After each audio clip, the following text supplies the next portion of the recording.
રહ્યા છો AB48 news. નજર કરીએ આજના મુખ્ય સમાચારો પર।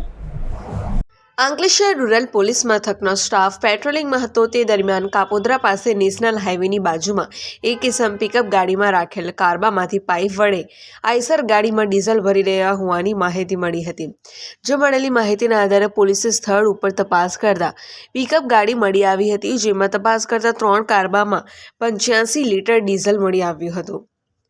પોલીસે કાપોદ્રા ગામના પિકઅપ ચાલક વિજય ગણેશ વસાવા પાસે ડીઝલના જથ્થા અંગે બિલ સહિતના પુરાવા માંગતા તેણે રજૂ ન કરી સંતોષકારક જવાબ આપ્યો ન હતો। પોલીસે તેની અટકાયત કરી ₹7,685 લીટર ડીઝલ, 4 લાખની પિકઅપ, 5,000નો મોબાઈલ અને માપ્યું મળી કુલ ₹4,13,600ના મુદ્દામાલ જપ્ત કરી ગુનો નોંધી વધુ તપાસ હાથ ધરી છે।